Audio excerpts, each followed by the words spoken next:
Welcome to No Firqa Islamic channel. Please like, share and subscribe.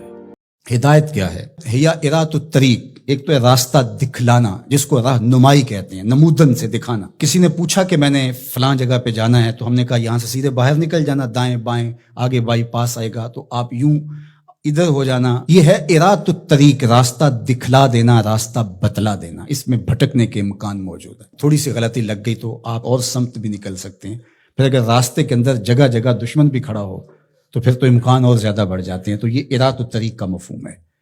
اور ہدایت کا دوسرا مفہوم ایصال الی المطلوب، منزل تک دست کرم سے پکڑ کے پہنچا دینا۔ تو یہاں دوسرا معنی ہے، اس لیے علماء نے اس کا معنی کیا مجھے سیدھی راہ پہ چلا۔ مطلب کیا کہ سیدھی راہ تو میں دیکھ چکا ہوں، لیکن قدم قدم پہ شیطان اور نفس موجود ہیں جو میری راہ بھٹکا دیں گے۔ مالک تو دست کرم بڑھا اور مجھے منزل پہ پہنچا دے۔ اللہ اکبر۔ تو یہ ہے ایصال الی المطلوب، تو ہدایت کا یہ مفہوم۔ اور یہاں ہدایت سے مراد وہ ہدایت جو پیغمبروں کے ذریعے سے، کتب کے ذریعے سے اللہ تعالیٰ نے حضرت انسان کو دی۔ ایک فطری ہدایت ہے، جبلی ہدایت، اور وہ اللہ تعالیٰ نے انسان کیا جانوروں کو بھی دی ہے۔ وہ بطخ کا بچہ بھی جب انڈے سے نکلتا ہے تو وہ کسی سے تیرنا سیکھتا نہیں ہے، وہ خود چھلانگ لگا دیتا ہے اور تیرنے لگ جاتا ہے۔ یہ جبلی اور فطری ہدایت اللہ نے اس کو القاء رکھی ہے۔ بچہ پیدا ہوتا ہے تو اس کی زبان ہوتی ہے، بولنا نہیں جانتا، وہ آ کے سیکھتا ہے۔ ہاتھ ہوتے ہیں، پکڑنا نہیں جانتا، آ کے سیکھتا ہے۔ قدم ہوتے ہیں، چل نہیں پاتا، سنتا ہے، سمجھ نہیں پاتا، دیکھتا ہے، پہچان نہیں پاتا۔ یہ ساری چیزیں تدریج سے سیکھتا ہے۔ لیکن بچے نے ماں کی چھاتی سے دودھ کیسے لینا ہے تو یہ اس کو جبلتاً بتایا جاتا ہے، کیونکہ اس کی پہلی ضرورت ہے، باقی چیزیں وہ آ کے سیکھتا ہے۔ اسی طرح خیر اور شر یہ بھی اللہ تعالیٰ نے القاء کیا انسان کو۔ پیغمبروں نے آ کے راستے اجالے، لیکن اچھائی کیا ہے، برائی کیا ہے، یہ انسان کو پتہ ہے۔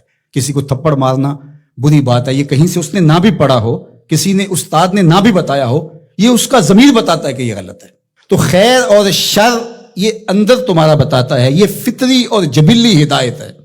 فَأَلْهَمَهَا فُجُورَهَا وَتَقْوَاهَا اللہ اِنَّا هَدَيْنَاهُ السَّبِيلَ إِمَّا شَاكِرًا وَإِمَّا كَفُورًا۔ یہ فطری جبلی ہدایت ہے، لیکن انسان کے لیے وہ کافی نہیں ہے۔ اس لیے اللہ کی بارگاہ میں عرض گزار ہوا، اہدنا الصراط المستقیم، اللہ مجھے جبلی ہدایت تو عطا کر دی، اور تو نے مجھے ایمان کا نور بھی دیا، تبھی تو نماز کے لیے یہاں آ کے کھڑا ہوں نا۔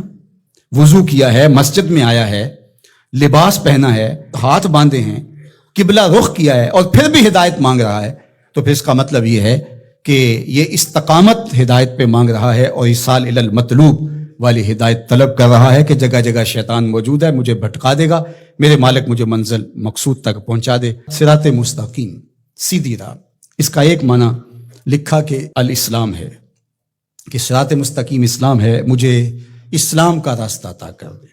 دوسرا معنی اس کا بیان فرمایا کہ انہ کتاب اللہ تعالی، اس سے مراد کتاب الہی ہے، قرآن مجید ہے، چونکہ قرآن سے سیدھا کوئی راستہ ہو نہیں سکتا۔ ان ھذا القرآن یہدی للتی ہی اقوم، یہ وہ راستہ دکھاتا ہے جو بالکل سیدھا ہے۔ قرب قیامت کے فتنوں کا ذکر جب ہوا تو حضرت علی نے حضور سے پوچھا کہ حضور پہ بچنے کی صورت کیا ہے، تو برجستہ کہا اللہ کی کتاب قرآن مجید۔